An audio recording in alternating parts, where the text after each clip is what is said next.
Okay students, आज हम अपना चैप्टर नंबर 4 जो हमने लास्ट वीक किया था उसको हम कंटिन्यू करेंगे। जस्ट एक रिव्यू देख लेता है कि लास्ट वीक मैंने जो आपको बताया था कि ई कॉमर्स में क्या क्या चीज़ें होती हैं, व्हाट इज़ ई कॉमर्स और कॉमर्स के बारे में आपको बताया था। तो आप मेरा वीडियो देख लेना अगर आपने लास्ट वीक मिस कर दिया हो तो हमने उसमें ये एप्लीकेशंस का देखा था कि एप्लीकेशन क्या क्या होती है, जिसमें हमने इंटरनेट बुक शॉप अमेज़न के बारे में सुना था, समझाया था और बताया था कि जो जो यहाँ साइट्स लिखी हैं वो हम अभी अवेलेबल है या नहीं है, उसकी श्योरिटी नहीं है। राइट, जैसे अभी अमेज़न भी खुद खाली बुक्स नहीं बेचता, बहुत सारी और भी चीज़ें। फिर हमने ई न्यूज़पेपर को डिस्कस किया था, ऑनलाइन ऑक्शंस को भी समझा था। राइट, फिर मार्केटिंग एंड सेलिंग के लिए डिस्कस किया था। अब आज हम इसके आगे बढ़ेंगे ऑनलाइन बिलिंग से। Right, what is online billing, यानी ये क्या है? ये एक तरह से सेल्स नहीं है, एक सर्विस है। कोई भी कंपनी, जैसे फॉर एग्जांपल कोई इलेक्ट्रिसिटी कंपनी है तो अपने राइट क्या करती है, वो अपने क्लाइंट्स को बिल भेजती है। बिल भेजकर पेपर बिल आता है। उस पेपर बिल में क्या होता है, जनरली आप देखोगे तो जितने भी मकान हैं सबके उनके कनेक्शन होते हैं राइट, इलेक्ट्रिसिटी बिल वाली कंपनियों के साथ। तो सबको वो इतना प्रिंट निकाल के वो बेचती है। तो उसकी जगह पे क्या करना होता है, अभी देखोगे तो मोबाइल ऐप आ चुके हैं, तो मोबाइल ऐप में वो बिल आ जाता है। और साथ में अगर हम देखें कि ये हो गया है कि अभी लोगों के ईमेल पे बिल आ रहे हैं, तो ऑनलाइन बिलिंग का मतलब हुआ कि sending the bill online just उनके ईमेल अकाउंट में, या किसी भी कंपनी का। ये सर्विस कौन यूज़ करता है? लगभग लगभग सभी करते हैं। जैसे अभी बैंकिंग स्टेटमेंट्स जो होती है, बैंक वाले स्टेटमेंट ईमेल पे आपको भेजेंगे। क्रेडिट कार्ड वाले कंपनी वाले स्टेटमेंट जो आपने ट्रांजैक्शन किया होगा आपको कंपनी को भेजेंगे। राइट, जैसे टेलीफोन कंपनियां हैं, अगर पोस्टपेड कनेक्शन है तो वो डिटेल आपको मेल पे भेजेंगे। इलेक्ट्रिसिटी कंपनीज है तो आपको मेल पे भेजेगी। तो ई बिल उसको कहते हैं जनरली। इसका बेनिफिट ये होता है कि पेपर कम यूज़ होता है। तो पेपर जब कम यूज़ होता है तो नेचर को भी नुकसान नहीं होता है, और ये देखा जाए तो इनडायरेक्टली बेनिफिट कंपनी और कंज्यूमर दोनों को होता है। अभी एक और है इंफॉर्मेशन सर्विसेज ना। ये इंफॉर्मेशन सर्विस का मतलब क्या हुआ कि आजकल देखोगे तो बहुत सारी इन्फॉर्मेशन इंटरनेट पे शेयर होती है। जैसे स्कूलों के रिज़ल्ट, कॉलेज के रिज़ल्ट्स, स्कूल की एडमिशन्स, कॉलेज के एडमिशन की डेट्स, या फॉर्म्स जो भी ऑनलाइन फॉर्म होते हैं, एनरोलमेंट फॉर्म होते हैं। राइट, कोई भी नोटिस होती है स्कूल वगैरह के या कॉलेज वगैरह के या गवर्नमेंट की, जो भी होती है वो ऑनलाइन राइट वो उनको शेयर किया जाता है। तो that is called information sharing, information services. Right, तो इंफॉर्मेशन सर्विस में भी देखा जाए तो कोई सेल्स नहीं होता है, ये भी एक सर्विस पार्ट है। आई होप ये आप समझ गए होंगे। राइट, और यहाँ एक अगर आप देखेंगे तो लिखा है कि many organisation provide various forms to be downloaded so that customer can easily download and use it. अभी जैसे बहुत सारी गवर्नमेंट कंपनीज, बहुत सारी गवर्नमेंट्स जो हैं वो अलग अलग बेनिफिट्स निकालते हैं। तो उनके फॉर्म वो बोलेंगे, आप पहले फॉर्म के लिए भी बहुत माथाकूट होती थी, तभी फॉर्म सीधा ऑनलाइन वो बोलेंगे वेबसाइट पे डाउनलोड कर लो और प्रिंट निकाल के आप लेके आ जाओ, या ऑनलाइन में फॉर्म ही भर दो, प्रिंट निकालने की भी ज़रूरत नहीं है। तो प्रिंट निकालने का प्रोविजन भी दे सकते हैं, ऑनलाइन फॉर्म भी ले सकते हैं। अब है दूसरा सपोर्ट सर्विसेज। सपोर्ट सर्विसेज कहाँ होता है? ये होता है आफ्टर सेल सर्विस। जैसे अगर आपको पता होगा किसी भी कंपनी का कस्टमर केयर होता है। राइट, तो कस्टमर केयर में हम फ़ोन करते हैं और फ़ोन करके सपोर्ट लेते हैं। ऐसा ही इंस्टेड ऑफ कॉलिंग देम हम मेल पे भी डाल सकते हैं, या उनकी वेबसाइट पे सपोर्ट भी ले सकते हैं। आपने देखा होगा ऑटो चैट बोट्स होते हैं, राइट, कॉन्टैक्ट मी या आस्क इलाज, जैसे एसबीआई की सर्विस है। ऐसे अलग अलग बैंकें या बड़ी बड़ी कंपनीज ये लोग अपना सपोर्ट प्रोवाइड करते हैं। जैसे अभी एक और सिंपल सा एग्जांपल बताऊं, पहले क्या होता था, जब हम कंप्यूटर खरीदते थे तो कंप्यूटर खरीदने के बाद में उसके साथ में उसको एक डिस्क वगैरह, hard disk, compact disc, CD दिया जाता था, डीवीडी दिया जाता था। वो सीडी और डीवीडी से क्या होता था कि जो मदरबोर्ड के ड्राइवर्स हैं या सॉफ्टवेयर के अपडेट्स हैं वो सीडी में होता था। अभी इतनी सारी सीडियाँ, सोचो कि कंपनियाँ जितने भी मदरबोर्ड बनेंगी उन सब के लिए एक एक सीडी बनेगी। तो जितने मदरबोर्ड बनते उसके साथ एक सीडी डाल दी जाती, जितने मदरबोर्ड बने उसके साथ एक सीडी डाल दी जाती। आई होप कि मदरबोर्ड आपको पता होगा जो कंप्यूटर में पड़ता है, और कंप्यूटर के अंदर जो सारा का सारा डिवाइसेस कनेक्टेड होते हैं उसको हम मदरबोर्ड बोलते हैं। तो वो सारे के सारे मदरबोर्ड के जितने भी उस पर डिवाइसेस कनेक्ट होंगे उनके सॉफ्टवेयर और मदरबोर्ड की डीवीडी या सीडी में डालते थे। तो ये सोचो कि अगर आप समझो कि हज़ारों लाखों कंप्यूटर्स या मदरबोर्ड्स रोज़ बनते हैं, तो उनके सपोर्ट के लिए हज़ारों लाखों सीडियाँ या कॉम्पैक्ट डिस्क, जिसको यहाँ डीवीडी बोलते हैं, वो बनानी पड़ती थी कंपनी को। अब इन्होंने क्या बोला और क्या डिसाइड किया, कहते हैं हज़ारों लाखों डीवीडीज़ बनाई जाए, इसके बेटर है कि इसको इंटरनेट पर डाल दिया जाए और जो भी अपडेट देना होगा हम इंटरनेट से अपडेट दे देंगे। राइट, वो अपने हार्डवेयर के डिवाइसेस के ड्राइवर्स जो होंगे वो वहाँ से डाउनलोड कर लेंगे। फॉर एग्जांपल अगर आप सपोज अपने कंप्यूटर में प्रिंटर कनेक्ट करते हो, तो प्रिंटर ऐसे ही नहीं चलता है, प्रिंटर का सॉफ्टवेयर आपको साथ में इंस्टॉल करना पड़ता है। तो सॉफ्टवेयर का कंपनी पहले उस प्रिंटर के साथ सीडी देती थी या डीवीडी देती थी। अब वो सीडी और डीवीडी देना बंद कर दिया है। उन्होंने बोला कि आपको अगर डिवाइस का ड्राइवर चाहिए तो आप इंटरनेट पे जाइए, हमारी वेबसाइट से आप डाउनलोड कीजिए और अपने कंप्यूटर में आप इंस्टॉल कीजिए। तो ये इससे सीडियाँ और डीवीडियाँ बनना जो फालतू का एक्सपेंसेस था, राइट, वो भी रिड्यूस हो गया। तो ये भी एक फ़ायदा हुआ सपोर्ट सर्विस का, या ये समझ लो कि आफ्टर सेल सर्विस का। This is also e commerce. Next topic है नेट बैंकिंग। आई होप कि आपको पता होगा नेट बैंकिंग क्या चीज़ है। जैसे बैंकिंग है, ऑनलाइन बैंकिंग है, राइट, जैसे नॉर्मल बैंकिंग है वैसे ही ऑनलाइन बैंकिंग है। तो इसमें क्या क्या होता है, इसमें वो सारे ट्रांजेक्शन्स होते हैं जो ऑफलाइन में होते हैं, यहाँ ऑनलाइन में होते हैं, राइट। अब इसमें जो आपको डिटेल्स दी होंगी, जैसे बताया है कि भाई पुराना हो गया है, ये कोर्स हमारा बहुत पुराना है, 10-12 साल पुराना कोर्स है। अभी तो मोबाइल बैंकिंग आ चुका है, एम बैंकिंग आ चुका है। लोग वेबसाइट भी या इंटरनेट पे भी या कंप्यूटर पे भी नहीं जाते हैं, मोबाइल से ही लॉगिन करते हैं, ऐप में जाते हैं, अपना फिंगरप्रिंट से लॉगिन करते हैं, तो पासवर्ड वगैरह डालने की भी ज़रूरत नहीं होती है, राइट। इस तरह से फिर उसके बाद वो अपना अकाउंट बैलेंस चेक कर सकते हैं, राइट। कोई भी हिस्ट्री देखनी हो अपनी ट्रांजैक्शंस की वो देख सकते हैं, राइट। या फिर किसी अकाउंट में पैसे ट्रांसफ़र करने हो तो वो भी भेज सकते हैं, राइट। अभी तो आपको पता होगा कि कितनी टेक्नोलॉजी आ गया है, गूगल पे वगैरह कितना सब कुछ आ चुका है, पेटीएम आ चुका है, बैंक से कनेक्ट करो, ज़्यादा कुछ चेंजेस करने की ज़रूरत नहीं है, सिंपल उन्होंने ऐप्स बना दिए हैं। लेकिन ये फिर भी नेट बैंकिंग है, ऑनलाइन कंप्यूटर पे ही होगा। वहाँ पे आपको लॉगिन करने के लिए कस्टमर आईडी दिया जाएगा, कस्टमर आईडी के साथ एक कस्टमर पासवर्ड होगा जो आपके पास होगा। अब पासवर्ड के बाद में लॉगिन कर सकते हो और आप उसमें सारे ट्रांजैक्शंस कर सकते हो। लेकिन ट्रांजैक्शन के लिए एक और आजकल ट्रांजैक्शन पासवर्ड दिया जाता है और साथ में एक वेरिफिकेशन के लिए ओटीपी भी आता है कि हाँ, कि जो ट्रांजैक्शन किया जा रहा है वो ऑथेंटिक पर्सन द्वारा ही किया जा रहा है। तो ऑथेंटिकेशन का इशू ना हो, इसलिए बैंक के अलग अलग लेवल पे अपने सिक्योरिटी प्रोविजंस प्रोवाइड करती है। तो नेट बैंकिंग यानी ऑनलाइन बैंकिंग, राइट, कंप्यूटर के द्वारा, उसको हम नेट बैंकिंग बोलते हैं। चलिए आगे देखेंगे कि ट्रेडिशनल कॉमर्स और ई कॉमर्स में दोनों में क्या क्या डिफरेंसेस और दोनों में क्या क्या चीज़ें हैं, देखेंगे।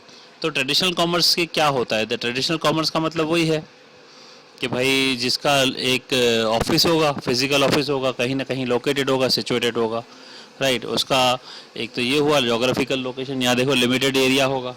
अगर आप सोचिए कि कोई भी एक बंदा ऑफिस लेगा तो एक लिमिटेड एरिया होगी, एक फिजिकल लोकेशन होगी, और लोकेशन कितनी होगी, 100 square feet, 200 square feet, 500 square feet, 1000 square feet, एक लिमिटेड एरिया होगा। और फिर उस एरिया में उस पर्टिकुलर बंदे के पास बिजनेस कौन लेके आएगा, उसके आसपास वाले लोग लेके आएंगे, राइट। लेकिन अगर हम वही ई कॉमर्स की बात करें तो ई कॉमर्स में तो कहीं से भी लोग आ सकते हैं, लोकल के भी लोग आ सकते हैं, आपके सिटी के भी हो सकते हैं, आउट ऑफ सिटी के भी हो सकते हैं, राइट, आपके स्टेट के भी हो सकते हैं, कंट्री से पूरे कंट्री में ट्रांजैक्शन करना है तो पूरे कंट्री में कहीं भी कर सकते हो। तो जोग्राफिकल लिमिटेशन नहीं है या ऑनलाइन में, लेकिन ऑफलाइन में यानी ट्रेडिशनल कॉमर्स में जोग्राफिकल लिमिटेशन आ जाती है। समझ में आ रहा है ना सबको?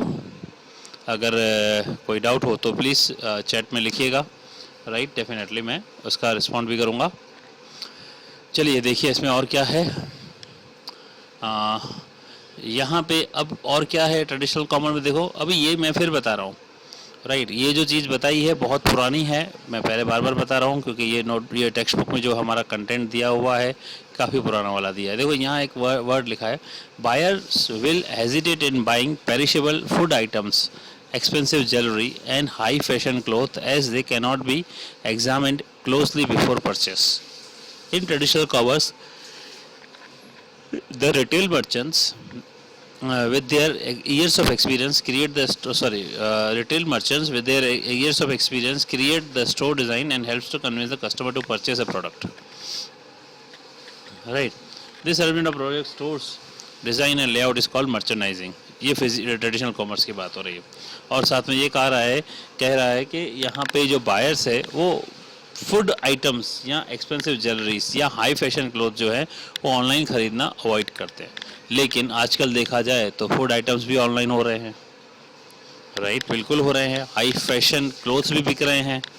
मिंत्रा वाले देखो बोलते क्या है कि आपको हम भेज रहे हैं, समझ में नहीं आता है, विदाउट हेजिटेशन आप रिटर्न कर सकते हो, ट्राई करो, रिटर्न करो, कोई चार्जेस नहीं, जस्ट डिलीवरी चार्जेस कर देना और आप उस हिसाब से आप ट्राई कर सकते हो। हाई फैशन क्लोथ्स भी अभी अवेलेबल है। हाँ, ये ज़रूर है, ज्वेलरी के बारे में कह सकते हैं, एक्सपेंसिव ज्वेलरी है, ये आप खरीदते नहीं है लेकिन ऑनलाइन अवेलेबल है सेल के लिए। डेफिनेटली आज भी काफ़ी वेबसाइट्स जो ऑनलाइन ज्वेलरी भी बेचती है। हाँ, ख़रीदने वाले ये हेजिटेट करते हैं कि we can not buy the like expensive jewellery online, वो तो हम ऑफलाइन ही जाएंगे और वहाँ से ख़रीद के आएंगे। अब कुछ फीचर्स है, कॉमन फीचर ट्रेडिशनल कॉमर्स के क्या है, लिमिटेशंस कह सकते हैं। देखो क्या बोला है, ये ट्रेडिशनल कॉमर्स यानी जनरल कॉमर्स की बात हो रही है जो ऑपरेट करते हैं ऑफलाइन बिजनेस, उसके बारे में क्या लिखा है, operates with in a certain period of time during business hours. यानी अगर उसको ऑपरेट करेंगे तो एक लिमिटेड टाइम होगा, कोई सवेरे 8 बजे से करेगा, कोई 6 से करेगा, लेकिन लिमिटेड टाइम सबका होगा। 8 से 10 हो सकता है रात के, कोई बोलेगा मैं 10 बजे जाऊँगा 6 बजे तक करूँगा, सबकी लिमिटेशन है। तो ये एक लिमिटेशन के बारे में बता रहा है कि एक ट्रेडिशनल कॉमर्स जो है लिमिटेड टाइम पीरियड के लिए बिजनेस आवर्स के लिए चलता है। और दूसरा ये होता है कि जो मैं बिज़नेस, अगर मैं ऑफलाइन बिजनेस कर रहा हूँ तो मैं अपने ट्रेड सीक्रेट्स रखूँगा, किसी से कुछ शेयर नहीं करूँगा, मेरे कॉम्पिटिटर्स तक को नहीं करूँगा, नहीं बताऊँगा, राइट, वो हिडन रहता है सीक्रेट। और देखिए क्या लिखा है, hiring of sales person, sales manager, या कोई भी होगा ट्रेडिशनल बिजनेस होगा तो उसको हेल्पर्स, मैनेजर्स सब चाहिए होंगे, तो वो भी करना पड़ेगा, राइट। और उसके बाद वो लोकेशन को रेंट करना, परचेस करना, और उसके बाद उसका एडवर्टाइज करना, इन्वेंट्री करना, शिपिंग ऑफ प्रोडक्ट करना, ये सब चीज़ें ट्रेडिशनल कॉमर्स में आई होप सबको पता ही है कि ये सब होती ही हैं। इसके अलावा भी बहुत सारी चीज़ें होती हैं, अकाउंटिंग रखना, बहुत सारी चीज़ें होती हैं, मैनेज करना, राइट, ये सब ट्रेडिशनल कॉमर्स में होता है। अब यहाँ देखेंगे सब कुछ फीचर्स जो ई कॉमर्स के बताए हुए हैं, ये ट्रेडिशनल कॉमर्स के फीचर्स थे, ये सारे फीचर्स जो है इन्होंने ट्रेडिशनल कॉमर्स के बताए हैं, राइट। अब ये मैंने हाईलाइट कर के दिखाया है कि ये हाईलाइटेड कंटेंट है, आप इसको पढ़िएगा डेफिनेटली। अब ये जो हैं फीचर्स ये ई कॉमर्स के हैं। तो एडवर्टाइजिंग तो यहाँ भी होती है, लेकिन क्या है, ये इलेक्ट्रॉनिकली होती है। इलेक्ट्रॉनिकली का मतलब क्या हुआ, राइट, यहाँ पे इलेक्ट्रॉनिकली भी हो सकती है, लेकिन न्यूज़पेपर में हो सकती है साथ में, ओके, फिजिकल भी हो सकती है, पैम्पलेट्स भी हो सकते हैं, राइट, पैम्पलेट्स में एडवर्टाइजिंग होती है, वो सब चीज़ें भी होती हैं। लेकिन यहाँ पे एडवर्टाइजिंग क्या होगी, इलेक्ट्रॉनिकली होगी। इलेक्ट्रॉनिकली का मतलब हुआ, आपने देखा होगा कि अलग अलग वेबसाइट्स पे बहुत सारी ऐड होती है, डिजिटल ऐड होती है, राइट। मैं आपको एक दो शायद डेमो दिखा सकता हूँ, 1 मिनट में आपको एक वेबसाइट खोल के साइड में दिखा सकता हूँ। ये देखिए जैसे याहू की वेबसाइट है, ठीक है, इस वेबसाइट में आप देखें काफ़ी सारा कंटेंट है, लेकिन बीच बीच में देखो ये ऐड आ रहा है, राइट, लिखा भी है यहाँ ad, Amazon India, buy this thing, right, ये सब चीज़ें आ रही हैं, ओके। ये क्या चीज़ें, ये ऐड है, डिजिटल ऐड है। अब आप पढ़ते जाइए, कहीं कहीं बीच बीच में ये लोग ऐड डाल देते हैं, ये देखो ऐड आ गया, लिखा है इधर ऐड, बाकी देखेंगे सब में लिखा है न्यूज़ है, स्टडी है, लेकिन जैसे ये देखो ऐड आ गया, बीच बीच में ये ऐड भी डालते जाएंगे, ठीक है। तो ये एक तरह का तरीका है डिजिटल ऐड करने का, ओके। तो यहाँ पे एडवर्टाइजिंग होती है वो इलेक्ट्रॉनिकली होती है। इस तरह से यूट्यूब पे भी आती है ऐड, राइट, वो वीडियो ऐड होती है, ऐसे ही डिजिटल ऐड होती है। नाउ एक और लिखा है, customers can browse through products catalogues and available offers. तो ये बिल्कुल सिंपल है, अगर आप कोई भी यहाँ पे, मैं अगर साइट खोल देता हूँ अमेजन के एग्जाम्पल के तौर पे, तो यहाँ पे हम पूरी की पूरी डिटेल देख सकते हैं, राइट, पूरा का पूरा गो थ्रू कर सकते हैं चीज़ों से, किसी भी कैटलॉग को देखना हो, राइट, अगर मुझे आइटम वाइज परचेसिंग करना हो, राइट, अमेजन में यहाँ जाओ और अलग अलग आइटम वाइज देखने हो, या ट्रेंडिंग देखने हो, न्यू रिलीजेस देखनी हो, तो वो उस तरह से हम देख सकते हैं कि भाई क्या चीज़ें देखनी है मुझे, राइट। मुझे कुछ ज्वेलरी का, मैंने जैसे कहा कि ज्वेलरी देखनी है तो ज्वेलरी आइटम्स भी दिखेंगे। तो ये कैटलॉग काइंड ऑफ थिंग, यहाँ पे सब कुछ ईजीली अवेलेबल है, राइट, उसको हम एक्सप्लोर कर सकते हैं, ब्राउज कर सकते हैं, right, that is what the यहाँ पे बताया है। E payment system, I hope you are aware कि अभी हम ऑनलाइन पेमेंट सब लोग जानते ही हैं कि सब के सब अब जो पेमेंट होता है वो ऑनलाइन हो जाता है, कैशलेस काम चलता है, राइट। वो कैशलेस काम बैंक के थ्रू हो सकता है, कार्ड के थ्रू हो सकता है, डेबिट कार्ड के थ्रू हो सकता है, राइट। कार्ड अलग अलग होते हैं, डेबिट कार्ड होता है, क्रेडिट कार्ड होता है, चार्ज कार्ड होता है, वॉलेट होते हैं, ये सारे अलग अलग इलेक्ट्रॉनिक पेमेंट की तरीके से हो जाते हैं, right. Goods are delivered to the customer within a few days. I hope ये भी आपको पता है कि इससे यहाँ पे एक चीज़ है कि ये इमीडिएटली नहीं मिलता है, राइट। यहाँ पे नेक्स्ट डे या with in a few days में डिलीवरी होती है। Reduce the plus transaction cost का मतलब कैसे हुआ कि जैसे अगर हम ट्रेडिशनल कॉमर्स में करेंगे तो क्या होगा, अगर कुछ लेना होगा तो हम यहाँ से अपने घर से जाएंगे, राइट। घर से जाते हुए कहीं मार्केट में जाना होगा तो मार्केट तक जाएंगे, पैदल जा सकते हैं तो ठीक है, लेकिन कई बार होता है तो गाड़ी लेके जाते हैं, तो गाड़ी लेके जाएंगे तो पेट्रोल की कॉस्टिंग आ जाती है, तो ट्रांजेक्शन की कॉस्ट और टाइम जो ज़्यादा निकल जाता है वो भी लग जाता है। देखो, reduce the time taken to perform overall transaction. तो ओवरऑल ट्रांजेक्शन कैसे, घर से निकले, पेट्रोल जला के गए, पहुँचे, राइट। उसके बाद वहाँ से पसंद किया, पेमेंट किया और डिलीवरी इमीडिएटली मिल जाती है, लेकिन उसमें दूसरी चीज़ें हो जाती है, एक्स्ट्रा खर्चे हो जाते हैं। तो यहाँ पे ये बता रहा है कि एक तो रिड्यूस हो जाता है, आप आराम से घर पे टेबल पे बैठ के ऑर्डर कर सकते हो, कंप्यूटर पे स्क्रीन जस्ट माउस क्लिक्स करके। ओके ना, यहाँ पे थोड़ा सा ई कॉमर्स का उन्होंने हिस्ट्री बताया हुआ है, राइट। कि हिस्ट्री क्या है, थोड़ा सॉरी अभी हिस्ट्री इसलिए वर्ड यूज़ कर रहा हूँ कि ये पुरानी हो चुकी है बात, राइट। अगर हम इसको पढ़ेंगे ना तो ई कॉमर्स इन इंडिया के बारे में बताएगा कि यहाँ पे हम लोग अलग अलग देखेंगे, हमारा यहाँ पे ग्रोथ हो रहा है और 3G की बात हो रही होगी। देखिए, the growth of technology such as internet connection, broadband, third generation services, laptop, smartphone, tablet and dongles. जबकि हम अभी 4G से भी आगे निकल चुके हैं, 4G तो कॉमन हो चुका है, 5G की डेवलपमेंट की चल रही है, राइट। तो अब क्या है, इंडिया में जो ये बात लिखी हुई है कि हाँ ई कॉमर्स इन इंडिया, ये बात हो रही है आज से 10-12 साल पहले की, लेकिन आज ये जो लिखी हुई चीज़ें उससे आगे निकल चुके हैं हम लोग, ठीक है। जैसे increase in use of mobile devices, इतना इंक्रीज हो चुका है कि लोग ई कॉमर्स की जगह एम कॉमर्स यूज़ करने लगे हैं, that is another fact. Availability of much wider product range, बिल्कुल अवेलेबल है, राइट। लाइफस्टाइल हो गया है लोगों का बिजी, राइट। ट्रैफिक हो गया है ये रास्ते पे बहुत, और लोगों के पास टाइम की कमी है, तो इसलिए ये क्या है, कारण है कि ई कॉमर्स को बढ़ावा देते हैं कि ठीक है घर से ही हम ऑर्डर कर देंगे, बाहर कौन जाए, इतना ट्रैफिक है, समय नहीं है, लाइक दिस। दूसरा, price reduction, definitely lower price होता है compare to brick and mortar retail driven by that. अब ये क्या होता है, इसमें लोग बहुत मल्टी लेवल के लोग होते हैं, राइट। सबसे पहले अगर हम देखें तो मैन्युफैक्चरर आता है, फिर डीलर आता है, फिर डिस्ट्रीब्यूटर आता है, फिर होलसेलर आते हैं, फिर रीसेलर आते हैं, फिर रिटेलर आते हैं और फिर जाके कंज्यूमर। कम से कम 4 लेवल की तो बातें होती हैं, मैन्युफैक्चरर से रिटेलर तक, कंज्यूमर तक। लेकिन यहाँ पे वो चेन इतना लंबा नहीं है, राइट। वो लोग इसलिए क्या है, यहाँ पे वो रेट भी कम होता है। Increase of usage online classified size with more consumer buying selling second hand goods also.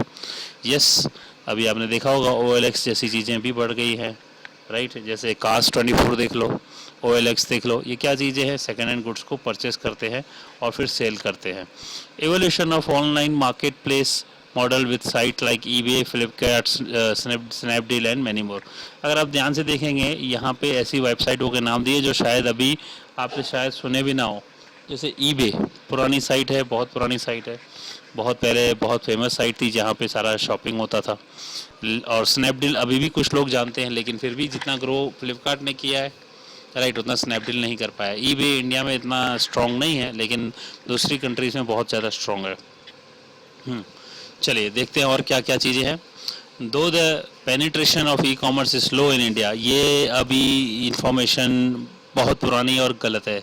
अभी ई कॉमर्स का यहाँ पे पेनिट्रेशन नहीं है, बहुत बड़ा रोल है। ई कॉमर्स बहुत ज़्यादा ही चल रहा है अभी इंडिया में, और ख़ास करके कोविड के बाद, कोरोना के बाद और ये और भी ज़्यादा बढ़ गया है, ठीक है। तो ये इसका जो ग्रोथ है बहुत ज़्यादा हो चुका है, लेकिन बुक में वो पुराना लिखा हुआ है, राइट। तो there are a lot of online stores in India which are becoming quite popular like Flipkart, eBay India, right, Snapdeal, Amazon India, Myntra, Domino's, ये एग्जाम्पल दिए हैं। ओके नाउ, अभी यहाँ पे एडवांटेजेस क्या है ई कॉमर्स के, मैंने वैसे तो आपको काफ़ी बता दिए थे, अब फास्ट थोड़ा बताने की कोशिश करूँगा। एक एडवांटेज दिया है कि भाई आप 24/7 बिजनेस कर सकते हो, यानी कोई लिमिट ही नहीं है। आपने वेबसाइट बना दी है, रोबोट बना दिया है, kind of thing, automatic system बना है, तो ऑर्डर भी ऑटोमेटिक आते हैं, और फिर ऑर्डर को फॉलो करने के लिए आपको स्टाफ चाहिए। यानी पहले तो 24/7 हो गया तो टाइम बाउंडेशन नहीं आया। दूसरा लोअर कॉस्ट, मैंने बताया कि लोअर कॉस्ट होता है, राइट, जो फिज़िकल कॉस्ट है उससे ज़्यादा लोअर कॉस्ट ये रहता है, क्योंकि बीच में मीडिएटर्स कम हो जाते हैं, राइट। उसके अलावा वो तो हो गया ही, लेकिन यहाँ कॉस्ट ऑफ डेवलपमेंट की बात भी हो रही है। जैसे अगर हम फिज़िकल स्टोर ओपन करेंगे तो फिज़िकल स्टोर के लिए हमें बहुत सारा पैसा चाहिए, राइट। अगर बहुत ज़्यादा एरिया है तो बहुत ज़्यादा एरिया में बहुत ज़्यादा माल रखना पड़ेगा। उसके लिए हमें अगर मार्केट बहुत ही रिप्यूटेड एरिया में बैठना है तो बहुत ज़्यादा पैसा देना पड़ता है। यहाँ तो क्या है, एक गोडाउन खरीद लिया किसी ऐसी प्लेस पे जहाँ बहुत सस्ती ज़मीन हो, वहाँ सस्ते में गोडाउन खरीद लिया, माल वहाँ रखो और एक वेबसाइट बना लो और वहाँ से ऑपरेट करते रहो, तो ऑपरेटिंग कॉस्ट भी रिड्यूस हो जाएगा। दूसरा है नो बाउंड्रीज और जोग्राफिकल लिमिटेशन। बिल्कुल जैसे मैंने पहले ही बताया कि ई कॉमर्स में बाउंड्री लिमिटेशन नहीं है। आप यहाँ बैठे बैठे पूरी इंडिया में पूरा सप्लाई सिस्टम, पूरा चेन खड़ा कर सकते हो अगर आपका प्रोडक्ट अच्छा है तो। Improved and better customer service, बिल्कुल अभी ये इम्प्रूव हो चुका है और बहुत ज़्यादा इम्प्रूवमेंट और भी हो रहा है। जैसे मैंने आपको मिंत्रा का एग्जांपल दिया कि आपके वहाँ पे जैसे आपने ऑर्डर किया और कोई प्रोडक्ट आपने ट्राई किया और आपको लगता है कि नहीं यार ये जो है प्रोडक्ट समझ में नहीं आ रहा है, इसको मुझे विदाउट रीज़न वापस देना है, तो भी वो ले जाते हैं, राइट। तो ये सब चीज़ें जो है डेफिनेटली ये इम्प्रूव बेटर सर्विस है, इम्प्रूव कस्टमर सर्विस के हिसाब से कंसिडर की जाएगी। टीम वर्क, यस, बहुत बड़ा टीम वर्क है। इसको करने के लिए क्या है, पूरे अलग अलग टीम बनाने पड़ते हैं। किस तरह की टीम आएगी भाई, डिलीवरी यानी डिस्पैच करने के लिए कोरियर की टीम अलग होगी, ऑर्डर्स लेने के लिए ऑर्डर्स टीम अलग होगी, राइट। ये सिस्टम को वर्क करने के लिए टेक्निकल आईटी टीम अलग होगी, राइट। डिस्पैच के बाद में वो मैनेजमेंट स्टॉक के लिए अलग टीम होगी। तो सब मिलके कोऑर्डिनेट करते हैं एक पूरे सिस्टम पे, राइट। इसका बहुत बड़ा एक अच्छा सा एल्गोरिदम होता है, उसके थ्रू सिस्टम बनता है, स्टेप बाय स्टेप चीज़ों को फॉलो किया जाता है एंड अकॉर्डिंगली टीम वर्क के हिसाब से ये फास्ट काम करता है। पहले जैसा नहीं है कि ऑर्डर किया है तो 7-8 दिन में डिलीवरी होती है। आज तो देखा अगर ऑर्डर करते हैं विद इन नेक्स्ट डे और 2 डेज़ में तो कोई भी चीज़ें आ जाती हैं, right. Eliminate travel time and cost, जैसे मैंने कहा आराम से बैठ के कहीं जाने की ज़रूरत नहीं, अपने टेबल पे बैठते आप कुछ माउस क्लिक करके भी दे सकते हो। स्पीड ऑफ ब्रांड स्पीड क्या है, the speed of business transaction increase as delay of competition. हाँ देखो यहाँ पे कैसे होगा कि स्पीड ऑफ बिजनेस ट्रांजेक्शन, कि आप जितने जितने ऑर्डर देते जाएंगे ऑनलाइन, राइट, बिजनेस में ट्रांजेक्शन बढ़ते जाएंगे ऑटोमेटिकली, क्योंकि सामने तो मशीन एक सिस्टम बना के रखा है, इसलिए वो स्पीड भी है। अब ये क्या क्या चीज़ें हैं, बेनिफिट्स क्या है, बाय फ्रॉम होम, पता है कहीं से भी कर सकते हैं। इसके ई कॉमर्स के और बेनिफिट्स क्या हैं कि भाई आप बैठे बैठे घर बैठे खरीद सकते हो, ऑफिस से कहीं कर सकते हो और कहीं से भी खरीद सकते हो। Less travelling to purchase, right, travel भी कम करना पड़ता है, राइट। ये जो बेनिफिट्स हैं, और अभी हेल्थ केयर सर्विसेज भी डेफिनेटली आ गई है। डिस्टेंस एजुकेशन का तो अभी हम कर ही रहे हैं। अभी देखो मैं यहाँ बैठा हूँ, आप वहाँ बैठे हैं, उसका हम एजुकेशन प्रोवाइड कराया जा रहा है, ये भी बेनिफिट है। अभी कुछ लिमिटेशंस हैं, लिमिटेशंस कह सकते हैं, जैसे मैंने कहा ना कि लिमिटेशंस ये भी वो जो लिखा है वो पुराना वाला लिखा है।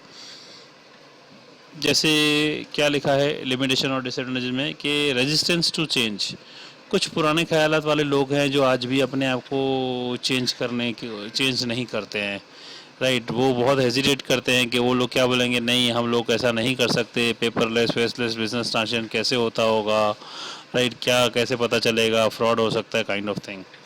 दूसरा ये कह सकते हैं कि हाँ इसका डेवलपमेंट कॉस्ट ऐसा भी नहीं है कि बिल्कुल सबसे हम कह सकते हैं कि इतना कम है कि इसको डेवलप किया जाए, सेट किया जाए। अगर हाई लेवल पे जाएंगे तो कॉस्ट भी बढ़ जाता है, स्टाफ को ट्रेनिंग देने का, सबको समझाने का, सिस्टम बनाने का।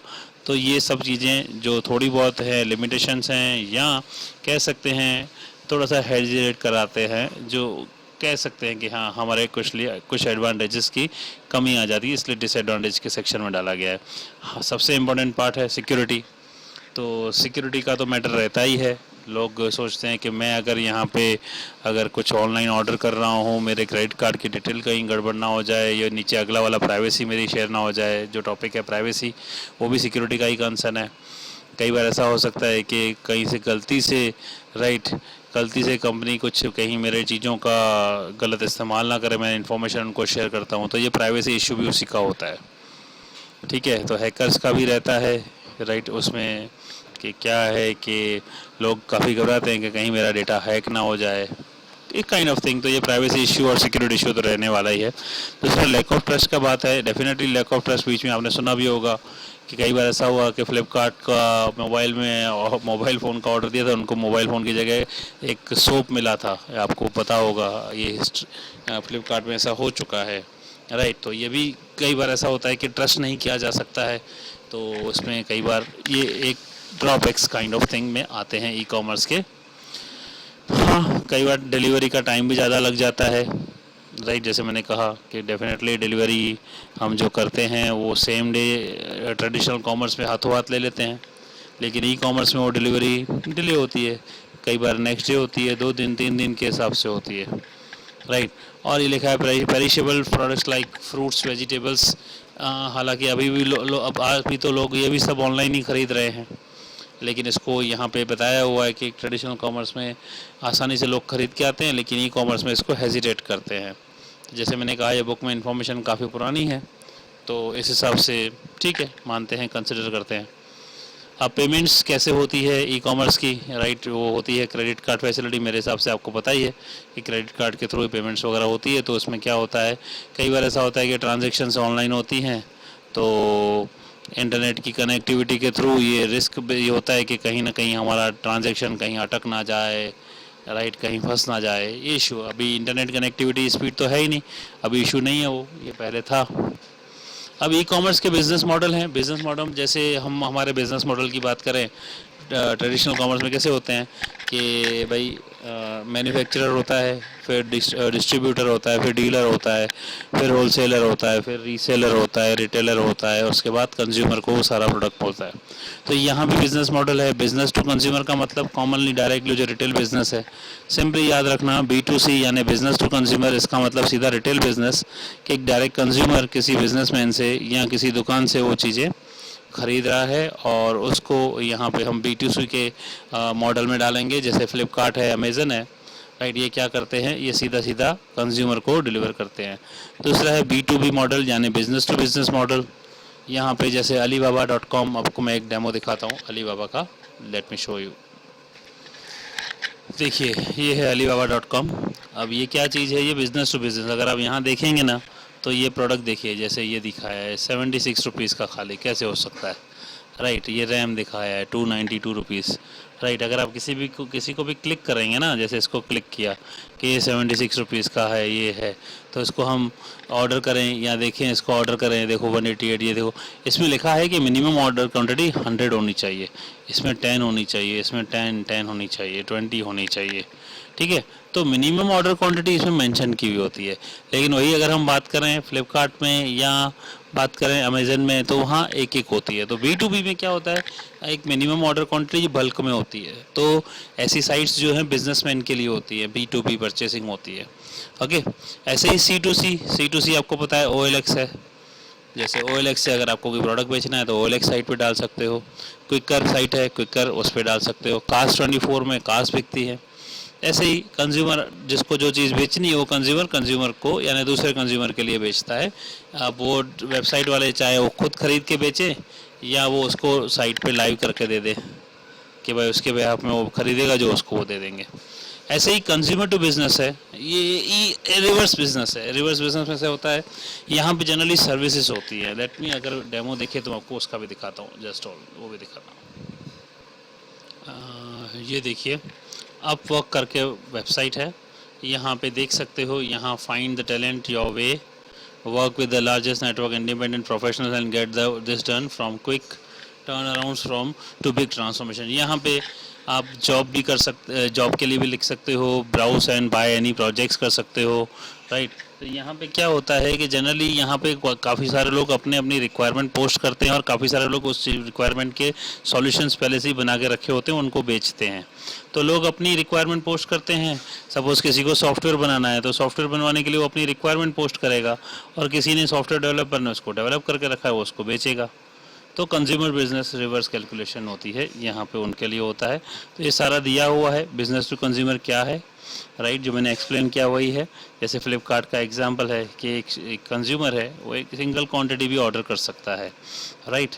उसके बाद बिजनेस टू बिजनेस मैंने आपको बताया, जैसे अलीबाबा है, ऐसे और भी वेबसाइट्स हैं, राइट। यहाँ पे मैंने आपको एक अलीबाबा का एग्जांपल का बताया, राइट। इसके अलावा यहाँ आपको अलग अलग साइट मिल जाएगी, ट्रेड इंडिया करके बताया, कॉमोडिटी बताया है।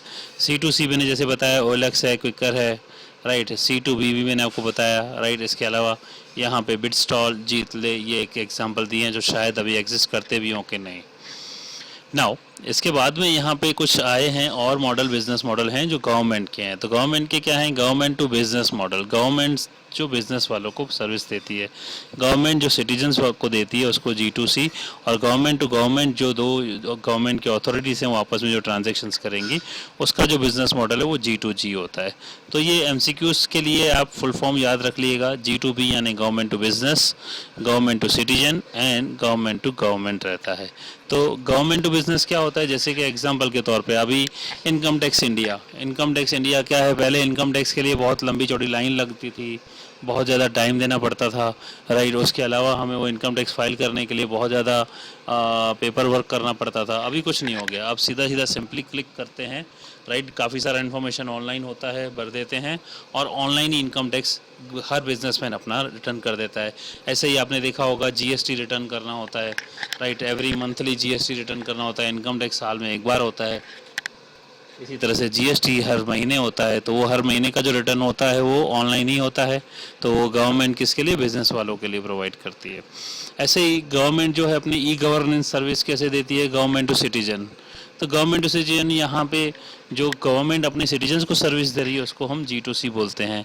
और यहाँ आप याद रखोगे कि यहाँ पे एक एग्जांपल पूछा जाएगा कि कौन सी वेबसाइट है गुजरात की, वो ये है GS1.gov.in। तो GS1 का फुल फॉर्म भी याद रखना है MCQ के लिए। Gujarat state wide area network को GS1 यहाँ वो बोला गया है, राइट। ये गवर्नमेंट की वेबसाइट है जहाँ पे स्टूडेंट्स के लिए या आम पब्लिक के लिए कुछ जो भी फॉर्म्स वगैरह कुछ हो उनको वो जनरली प्रोवाइड करवाते हैं। नाउ एक और है, इसका टॉपिक आज लास्ट का है, government to government. What is government to government? Government to government का मतलब है एक गवर्नमेंट दूसरे गवर्नमेंट से जो ट्रांजैक्शन करता है, राइट, उसको हम G2G ट्रांजैक्शन बोलते हैं। ये ऐसा होता है कि एक अथॉरिटी दूसरी अथॉरिटी यानी कि गवर्नमेंट की एजेंसी होगी, राइट, वो दूसरी एजेंसी से कम्युनिकेट करेगी, उसको हम बोलेंगे G2G। अब ये हो सकता है कि क्या हो सकता है कि समझो कि पासपोर्ट वाली जो गवर्नमेंट की ऑनलाइन पासपोर्ट की सर्विस होती है वो पुलिस वालों से वेरीफाई कराने के लिए ऑनलाइन सर्विस लेगी, राइट। तो ये between government to government transaction होगा, तो इसलिए उसको G2G ट्रांजैक्शन में डाला जा सकता है, कहा जा सकता है कि ये G2G का मॉडल है।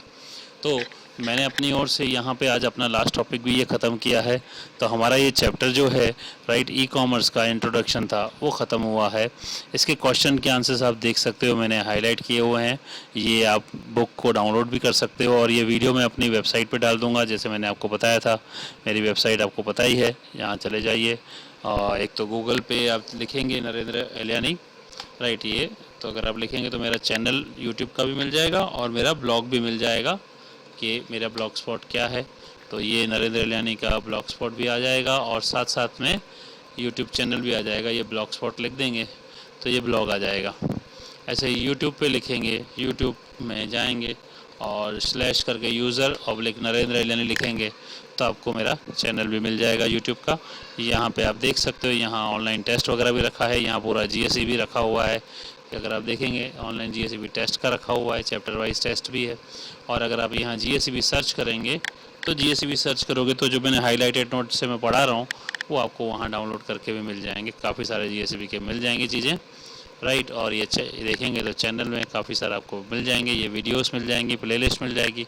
चैनल को सब्सक्राइब कर देना, राइट, तो आपको अपडेट्स भी मिलते रहेंगे। और ये वाला वीडियो भी मैं यहाँ लाइव डाल दूँगा और जब भी डाउट हो ये वीडियो देखते रहना। ये क्वेश्चंस के आंसर्स हैं, राइट, देख लीजिए और अपनी टेक्स्ट बुक में हाईलाइट कर दीजिए। अगर किसी को कोई क्वेश्चन हो तो वो चैट बॉक्स में डाल सकता है और अगर कोई क्वेश्चन नहीं हो तो हम इसको यहाँ पे एंड कर सकते हैं। चलिए।